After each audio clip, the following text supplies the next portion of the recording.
자, 이번에는 UDP 통신을 이용한 두 번째 예제로요. 파일을 전송하는 예제를 한번 살펴보도록 하겠습니다.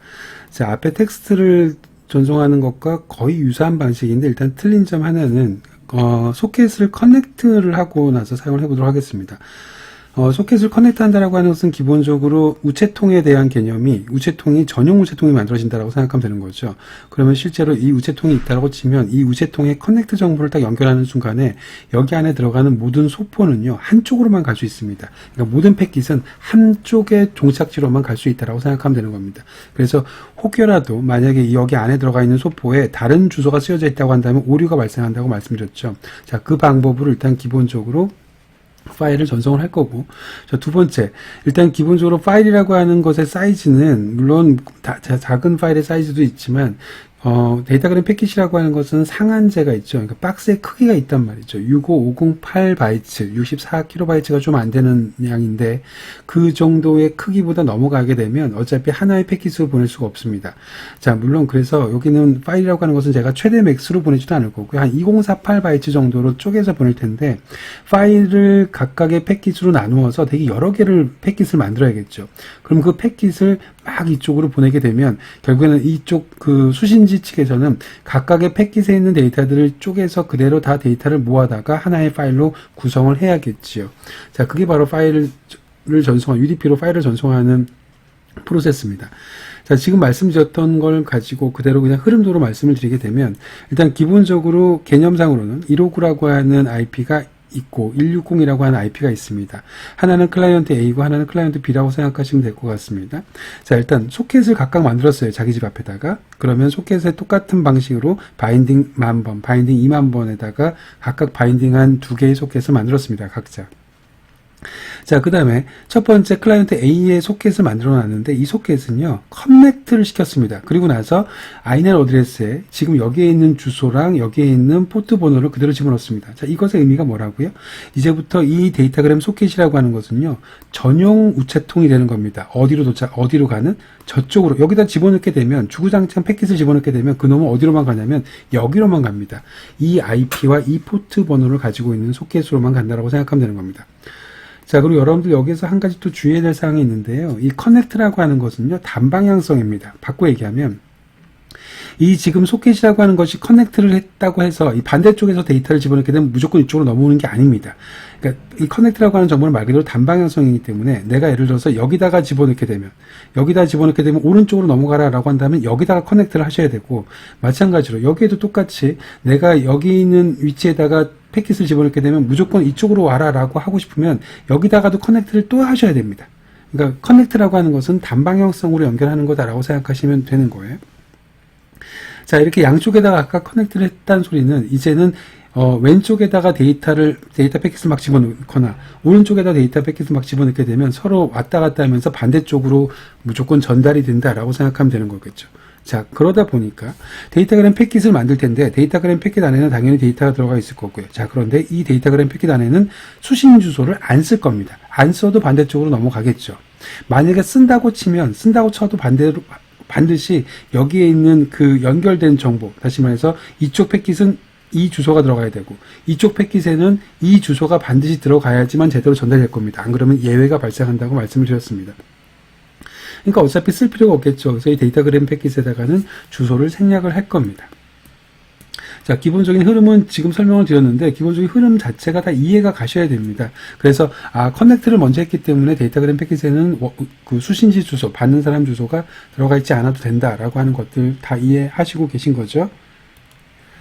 자, 그리고 또 하나, 파일이라고 하는 것은 앞서서 말씀드렸지만은 기본적으로 파일이 좀 큰 파일도 존재할 수 있기 때문에 또 데이터그램 패킷이라고 하는 것은 최대 65508바이트까지만 가질 수 있기 때문에 여러 개의 패킷으로 나누어서 전송해야 될 경우가 훨씬 많을 거란 말이죠. 그래서 뒤에서 보시겠지만 저는 예제에서 2048바이트로 쪼개가지고 모든 파일을 패킷으로 나눠서 여러 개의 패킷으로 나누어서 보냈습니다. 자, 그럼 일단 파일을 보낼 텐데요. 파일의 실제 데이터들은 여기 있는 요 JPG 파일을 하나 보낼 겁니다. 그래서 2048이라고 하는 사이로 잘라서 보낼 텐데, 이걸 보내기 전에 기본적으로 스타트라고 하는 시작 태그랑 엔드라고 하는 슬래시 엔드라고 하는 끝 태그를 같이 보냈습니다. 자, 스타트 태그라고 하는 것은 사실은 필요가 없을 수도 있어요. 파일의 시작은 시작하자마자 그냥 내가 파일을 보냅니다 라고 이렇게 얘기를 하고 나면 그냥 첫 번째부터 그냥 파일을 패킷을 보내면 되는 거겠죠. 그런데 문제는 파일의 끝은 반드시 알아야 됩니다. 여러분들 혹시 기억하시나요? 자, while문 하고 나서 true 해서 무한 루프를 돌렸어요. 파일을 읽을 때. 그런데 여기에다가 if 어쩌고저쩌고 한 다음에 마이너스 1이면 1이 아닐 때까지죠. 파일 읽을 때. 자, 느낌표. 아이고, 느낌표. 자, 그럼 이게 무슨 소리일까요? 마이너스 1이 아닐 때까지 while문을 돌려라 라고 하는 거. 뭐 이게 여기 위로 올라가도 상관없고요. 자, 마이너스 1이라고 하는 것을 왜 체크를 했었죠? 파일의 크기는 얼만큼인지 읽기 전에는 모르잖아요. 그러면 파일이라고 하는 놈을 내가 읽다가 마지막 파일까지 읽으면 그 다음서부터는 마지막에는 읽은 데이터의 랭스가 마이너스 1을 리턴을 하잖아요. 랭스를 리턴하던 아니면 한 바이트씩 읽게 되면 읽은 데이터가 마이너스 1이던 결국에는 마이너스 1을 읽었다는 소리는 파일의 마지막을 읽었다는 소리입니다. 그러면 지금 왼쪽에 클라이언트 A에서 파일이라고 하는 데이터가 있다고 치면 이 파일이라고 하는 이 파일을 막 쪼개서 읽을 거란 말이죠. 그럼 여기서 최종적으로 마이너스 1을 딱 읽었어요. 그게 랭스가 됐던 읽은 데이터가 됐던 마이너스 1을 읽었으면 결국에는 파일을 다 읽었다는 소리죠. 그럼 내가 읽은 데이터를 마이너스 1까지 막 데이터를 보냈단 말이죠. 그러면 문제는 이제 여기 이 수신 측 B라고 하는 클라이언트 B예요. 그럼 얘는 B라고 하는 것은 파일을 막 계속 데이터를 받을 텐데 마지막 파일 데이터를 받았어요. 마지막 파일 데이터를 받았는데 마지막 파일 데이터가 마지막인지 얘는 알 길이 없다고요.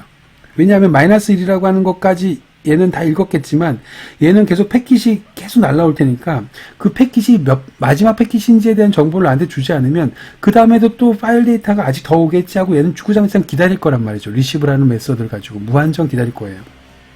그러니까 얘가 파일을 다 보내고 나면 나 파일 다 보냈습니다라고 하는 정보를 보내줘야지 얘가 거기까지 받은 파일 가지고 파일을 작성을 할 거란 말이죠. 이해가 가셨습니까? 그래서 필수 정보로요, 슬래시 엔드가 됐던 마이너스 1을 보내던 그건 여러분들이 정하기 나름이겠지만 프로그램 짜기 나름이겠지만 중요한 건 파일이 끝났다라고 하는 정보는 반드시 보내줘야지 이 클라이언트 B라고 하는 것이 더 이상 파일을 대기하지 않을 거란 말이죠. 파일 데이터가 올 거라고 대기하지 않을 거란 말이죠.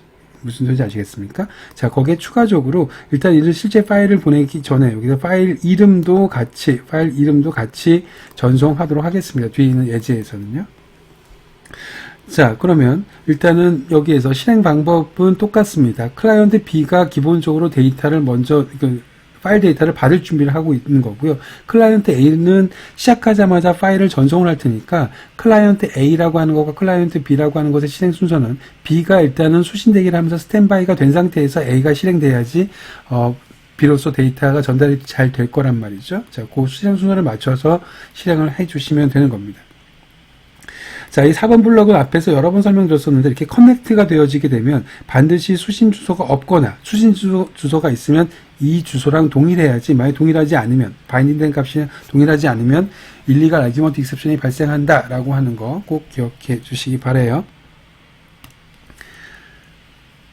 자, 그러면 이제 지금부터 예제를 한번 하나하나 살펴보도록 하겠습니다. 커다란 블록만 좀 말씀드려보도록 할게요. 자, 여기 A라고 하는 클라이언트는 10,000번에 바인딩 되어져 있는 소켓을 가지고 있습니다. 클라이언트 B는 20,000번에 바인딩된 소켓을 가지고 있습니다. 자, 그런데 클라이언트 A랑 클라이언트 B는 각각 커넥트 정보를 가지고 있어요. 커넥트 정보를 가지고 있어서 커넥트를 시킬 거란 말이죠. 파일을 가지고. 자, 일단 보도록 하겠습니다. 클라이언트 A 측에 지금 코드를 얘기를 하고 있는 겁니다. 클라이언트 A는 10,000번에 바인딩된 소켓을 만들어 놓고요. 커넥트 하기를 20,000번을 했습니다. 그러면 실제로 클라이언트 A는 클라이언트 B로 커넥트 된 겁니다. 그럼 이제 클라이언트 A에다가 이 클라이언트 A 안에 있는 소켓에다가 막 집어넣게 되면 클라이언트 B로밖에 안 가겠죠. 이 위치로밖에 안 가는 꼴이 되는 겁니다. 자, 이제 파일을 한번 로딩을 해보도록 하겠습니다. 자, 파일은 이미지 파일 using UDP라고 하는 이 이미지 파일을 로딩을 해가지고 가지고 올 거고요. 자, 버퍼드 인풋 스트림, 버퍼드 아웃풋 스트림 기억하시죠? 자바 iO에서 배우셨던 거. 자, 버퍼드라고 하는 것은 기본적으로 속도를 개선하는 놈이라고 말씀드렸습니다. 그래서 속도를 개선하기 위해서 버퍼드를 추가적으로 사용을 했습니다. 자, 그래서 전송 파일 입력 스트림을 만들어서 실제로 파일을 BIS를 통해서 읽어가지고 오겠다라고 하는 겁니다. 그러면 이 클라이언트 A라고 하는 것은 BIS라고 하는 버퍼드 인풋 스트림 갖고 파일을 읽어다가 그놈을 패킷으로 여러 개의 패킷으로 이렇게 만들어 놓고요. 이걸 그대로 여기 소켓 안에다가 쾅쾅 집어넣고 샌드를 하게 되면 반대쪽으로 무조건 넘어가겠죠. 주소를 쓰지 않는다고 하더라도. 자, 그러면 이제 그 과정을 한번 보도록 하겠습니다. 첫 번째, 1번입니다. 파일 이름을 제일 먼저 전송을 했습니다. 그럼 여러분들 파일 객체는 앞에서 사용을 했었으니까 그 파일 객체에 파일 get name이라고 하는 놈을 사용을 하게 되면 파일 name이라고 하는 놈을 가져올 수 있을 겁니다. 보내고자 하는 파일 이름이겠죠. 자, 그 파일 이름을 패킷에다가 집어넣어 가지고요. 샌드를 시켰습니다. 그러면 첫 번째로 A라고 하는 클라이언트에서 B라고 하는 클라이언트로 제일 먼저 날아간 게 파일 이름이 날아가겠네요. 그렇죠? 자, 두 번째입니다. 이번에는 파일 전송을 시작하는 사인으로요. /start를 보냈습니다. 자, 그러면 두 번째로는 똑같이 /start라고 하는 놈을 똑같이 패킷에다 집어넣고 그 send 패킷이라고 하는 놈을 샌딩 했습니다. 그러면 두 번째, 1번이 파일 이름, 2번이 /start가 왔습니다. 자, 3번이 실제로 이제 파일을 보내는 내용이라고 생각하시면 되겠죠. 2048 사이즈로 파일을 나눴습니다. 자, 그래서 최대 바이트 2048을 저장할 수 있는 배열을 하나 만들어 놓고, 그 다음에 파일을 읽기 시작했습니다. 자, 이 부분은요, 기본적으로 여러분들 파일을 읽는 파일 IO, 자바 IO에서 배우셨던 파일 인풋 스트림, 파일 아웃풋 스트림 그 내용이기 때문에 자세한 설명은 생략하겠지만, 자, 일단 기본적인 개념은 -1이라고 하는 것은 파일의 끝이죠. 그럼 파일의 끝까지 읽겠다라고 하는 거고요. 한 번에 몇 개씩 읽겠다? 최대 2048개만큼 읽겠다. 그래서 이 배열을 여기다 집어넣습니다. 그러면 예를 들어서 이렇게 되는 거죠.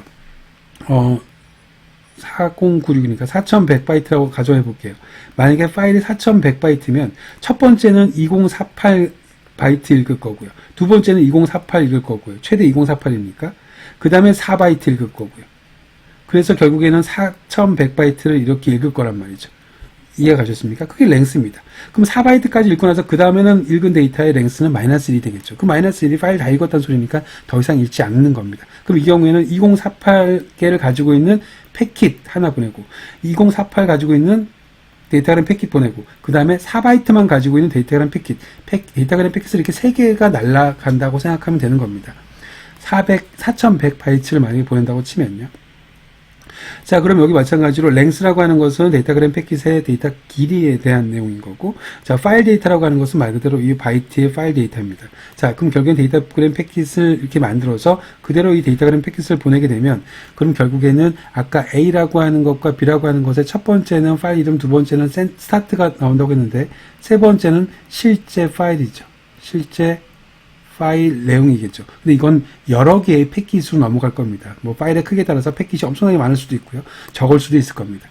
자, 이렇게 다 보내고 나면 지금 다음 페이지 나오겠지만 그림이 있어서 제가 미리 말씀을 드리면 마지막에 다 파일 보냈습니다 라고 해서 end 태그를 보내게 되면 결국에는 A에서 B로 보내는 모든 데이터들은 순서적으로 다 끝난다라고 생각하면 되는 겁니다.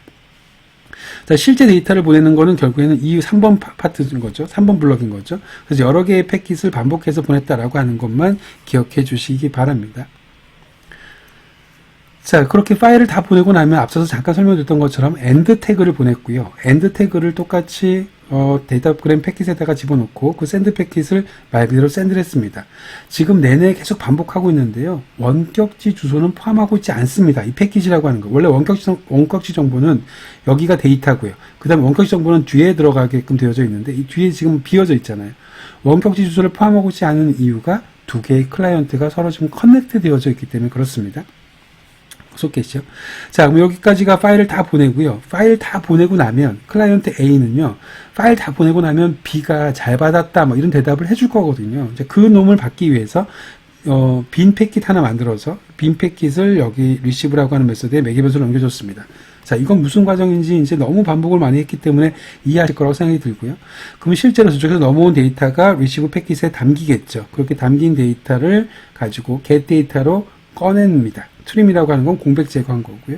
자, 그러면 실제로 클라이언트 A에서는 이 파일을 쭉 보내고 나서 이 파일이 수신되었습니다 라고 하는 수신 완료했습니다 라고 하는 메시지를 클라이언트 B로부터 받을 겁니다. 정상적으로 다 전달이 되어졌다라고 한다면.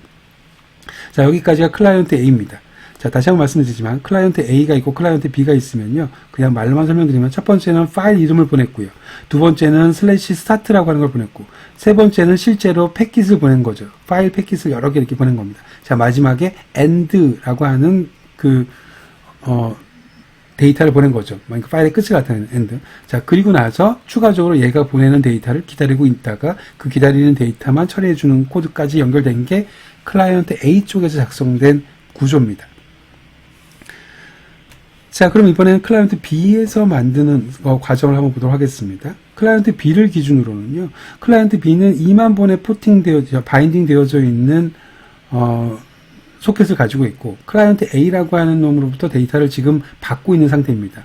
그럼 앞에서 클라이언트 A가 4단계로 거쳐서 데이터를 보냈었잖아요. 파일 이름도 보내고, 그 다음에 스타트, 실제 파일, 엔드. 자, 그 다음에 다 받고 나서 이 클라이언트 B는 잘 받았습니다. 그래서 파일 수신 완료 이런 데이터를 보내줄 거란 말이죠. 그 과정에서 리시브랑 샌드라고 하는 것을 쓸 겁니다. 자, 그러면 전체적인 큰 그림을 일단 보시고요. 두 번째, 실제 파일 네임이랑 파일이라고 하는 데이터가 오게 되면 BOS, 다시 말해서 버퍼드 아웃풋 스트림을 사용을 해가지고 파일 객체를 쓰면 되는 거죠. 내가 받은 파일을 그대로 썼다라고 생각하시면 되는 겁니다. 자, 전체적인 흐름은 이걸 가지고 여러분들이 이해하셨다고 한다면 이제 코드의 흐름이 조금 보이실 겁니다. 자, 첫 번째로 똑같이 클라이언트 B라고 하는 놈도 지금 클라이언트 B를 보고 있는 거죠. 클라이언트 B도 기본적으로는 객체 하나 만들고 나서 얘는 2만 번에 포팅 됐다고 말씀드렸습니다. 바인딩 됐다고 생각하시면 되는 거죠. 자, 그 다음에 커넥트라고 하는 정보를 가지고 10,000번에 커넥트를 시켰습니다. 그러면 이제 B에다가 데이터를 막 집어넣게 되면 자동으로 A로 넘어간다라고 생각하시면 되는 겁니다. 자, 이제 파일을 수신해 보도록 하겠습니다. 처음 시작하자마자 B라고 하는 것은 파일 이름도 받을 거고 스타트라고 하는 것도 받을 거고 막 데이터를 받을 거잖아요. 그럼 받을 준비를 하기 위해서 일단 B인 데이터그램 패킷을 하나 만들었습니다. 최대 사이즈를 가지는 것. 자, 그걸 가지고 일단 기본적으로 시작하자마자 리시브를 돌렸습니다. 이 리시브라고 하는 메서드는 동기식 메서드이기 때문에 얘가 실제 데이터가 도착하기 전까지는 여기 블락킹 되어져 있다라고 말씀을 드렸습니다. 이렇게 대기하고 있다가 데이터가 오면 그 다음 줄로 넘어갑니다. 자, 제일 먼저 도착하는 게 뭐였었죠? 기억하시나요? A가 파일 네임을 보낸다고 말씀드렸었죠. 자, 그럼 첫 번째 receive packet이라고 하는 이 데이터에서 get 데이터로 끄집어내요. 그리고 나서 여기에 offset이라고 하는 것과 length라고 하는 추가적인 정보를 꺼내서 정확하게 내가 받아야 될 정보만 꺼냈다라고 생각하면 되는 겁니다. 자, 아무튼 첫 번째 받은 데이터는 파일 네임일 거고요. 그럼 그 파일 네임이라고 하는 것을 가지고 파일을 써야 되니까 파일 객체 만들어서 최종적으로 버퍼드 아웃풋 스트림을 만들었습니다. 그럼 버퍼드 아웃풋 스트림에다가 파일 아웃풋 스트림을 연결했었으니까 결국에 이것의 요지는 뭐냐면 내가 넘겨받은 클라이언트 A가 나한테 넘겨주는 그 파일 이름이랑 동일한 이름으로 파일 객체를 하나 생성을 하고 거기에다가 파일을 쓸 수 있는 기본적인 객체로 BOS를 만들겠다라고 하는 겁니다. 그러면 내가 이제 BOS에다가 데이터를 막 쓰게 되면 버퍼드 속도가 향상된 기능이 추가된 이 파일에다가 결국에는 똑같은 파일 이름으로 파일을 쓰겠다라고 하는 개념이 되는 거죠. 무슨 소리인지 아시겠죠? 그래서 앞에서 얘기했던 이 그림이 나오는 겁니다. 데이터를 막 쓰고 나서 BOS에다가 막 쓰게 되면 그 파일에다가 결국엔 데이터를 써진다라고 생각하시면 되는 거죠. 자, 이제 두 번째 블럭입니다. 여러분들 그 스타트 사인과 엔드 사인이 날라온다고 했는데요. 이걸 그냥 그대로 써도 되고 여기다가 담아서 지금은 쓰고 있습니다. 클라이언트 B 같은 경우에는. 자, 마찬가지로 비어져 있는 데이터그램 패킷을 하나 만들었습니다. 자, 그 상태에서 이제 데이터를 받을 겁니다. 첫 번째 데이터를 받았습니다. 그러면 여기에서는 스타트라고 하는 놈이 나오겠죠. 첫 번째 받으면. 아까 파일 네임 받은 다음에 그 다음에 도착하는 건 스타트죠. 그래서 지금 받은 데이터가 여기 지금 equals라고 하는 것은 결국에는 뭘 얘기하는 거죠? 두 개가 같은지를 비교하는 거죠. 내용 비교를 얘기하는 거잖아요. 그럼 스타트라고 하는 사인은 슬래시 스타트고 지금 이만큼은 뭘 얘기하는 거면 내가 첫 번째로 받은 데이터죠. 내가 첫 번째로 받은 데이터죠. 그럼 결국에 이걸 말로 설명하게 되면 내가 파일 이름 다음에 첫 번째로 받은 데이터가 이게 만약에 스타트랑 똑같으면 그 다음으로 넘어가라. 그럼 결국에는 파일의 전송이 시작됐다라고 생각하시면 되는 거잖아요. 이걸 이렇게 표시할게요. 자, 여기 스타트 사인이라고 하는 것은 말 그대로 슬래시 스타트고 그리고 내가 지금 첫 번째로 받은 게 슬래시 스타트면 두 개가 똑같으면 equals 똑같으면 이제 내가 지금부터 오는 데이터들은 실제 파일들이 쪼개져 갖고 날라오는 데이터니까 그 데이터를 지금부터 받아다가 파일에 써라라고 하는 코드가 여기 안에 있는 코드입니다. while 코드죠. 자, 그럼 이제 receive해서 받았습니다. 데이터를 받고 그 받은 데이터에서 데이터를 꺼내는 거죠. 꺼낸 다음에 어디다 써요? BOS라고 하는 거. 다시 말해서 buffered output stream. BOS에다가 쓰게 되면 결국에는 파일에다 써진다고 썼잖아요. 아까 여러분들이 파일 네임 받았던 그 파일. 동일한 파일에다가 동일한 파일 이름으로 써진다고 말씀드렸습니다. 그 BOS에다가 막 쓴다고 생각하면 되는 겁니다. 자, 여기까지는 이해하셨을 거고요. 언제까지 이걸 반복해야 되냐면, 여기는 equals and sign. 다시 말해서 and sign이 올 때까지 계속 while문을 돌려라 라고 하는 겁니다. 그러다가 and sign이 나오면 불이익하니까 이 while문을 빠져나가겠죠. 자, 그렇게 나와서 BOS를 클로즈 시킨다는 겁니다. 지금 이 얘기가 혹시라도 이해가 안 가신다고 한다면요, 제가 생각하기에는 자바 IO를 이해를 못하는 거지, 아마 UDP를 이해 못하시는 건 아닐 겁니다. 자, 다시 한번 정리를 하게 되면, 스타트라고 하는 놈이 딱 오게 되면, 그때부터는 그 다음에 바로 이어서 파일이 쪼개져서 올 테니까, while문을 반복을 시키면서, 파일의 끝이 올 때까지 계속 반복해서 파일에다가 써라. 그러다가 end라고 하는 놈이 오게 되면, 이제 브릭해서 바깥으로 나가라. 파일 다 쓴 거니까. 무슨 소리인지 아시겠죠? 거기까지가 여기 있는 try 블럭입니다. 자, 다 파일을 받았어요. 다 파일을 받게 되면 이제 파일 수신 완료라고 하는 글자를 데이터에다가 담아서 데이터그램 패킷으로 샌딩 했습니다. 그러면 실제로 파일 수신 완료라고 하는 메시지가 클라이언트 A 쪽으로 전송이 되어지겠죠. 무슨 소리인지 아시겠습니까? 자, 그러면 수신 파일 이름은 아까 이게 전송된 파일 이름일 거고요. 이 파일에다가 다 쓰고 나서, 이 파일을 다 쓰고 나면 실제로 파일 수신 완료라고 하는 결과가 나올 겁니다. 여기에서 여러분들이 실제로 지금 이 예제에서 전송한 데이터가 JPG 파일인데요. 그건 JPG 파일이 됐던 무슨 아니면 영화 파일이 됐던 아니면 그냥 문서 파일이 됐던 무엇이었던 상관이 없습니다. 일단은 파일은 2048 사이즈로 쪼개서 보낸 거고요. 그 보내고 나서 받은 쪽에서는 동일한 파일 이름으로 똑같이 저장을 한 꼴이 되는 거죠. 실제 파일을 전송하고 그 다음에 전송된 파일이 제대로 전송되었는지에 대한 거는 실습 시간에 알아보도록 하시고요. 여기에서 큰 흐름만 꼭 기억해 주시기 바랍니다. 자, 그래서 여러분들 여기에서 아까 큰 흐름이라고 하는 게 결국엔 이걸 얘기한다고 생각하시면 되는 건데요. 클라이언트 A랑 클라이언트 B라고 하는 것 사이에서 서로 커넥트 되어졌다라고 하는 정보. 그러니까 여러분들 지금 두 번째 파일이라고 하는 것에서 했던 것은, 파일 전송에서 했던 것은요, 조금은 지저분한데 여기에 소켓이라고 하는 것 자체가 서로 상대편으로 연결되어져 있는 커넥트 정보를 가지고 있고, 각각의 패킷에서는 수신 정보 없이 모든 데이터들을 샌드, 리시브 하기만 하면 자동으로 그쪽에서 데이터로 넘어간다라고 하는 거. 그 메커니즘만 이해하시는 게 오히려 더 중요한 얘기가 될 수 있을 것 같습니다. 자, 여기까지가 UDP 통신을 이용해서 파일을 전송한 예제입니다. 텍스트를 전송하는 방식과 조금 다른 방식을 사용했습니다. 커넥트라고 하는 거. 그렇게 커넥트를 사용했을 때랑 커넥트를 사용하지 않았을 때 어떤 차이가 있는지 꼭 기억해 주시기 바랍니다. 네, 수고하셨습니다.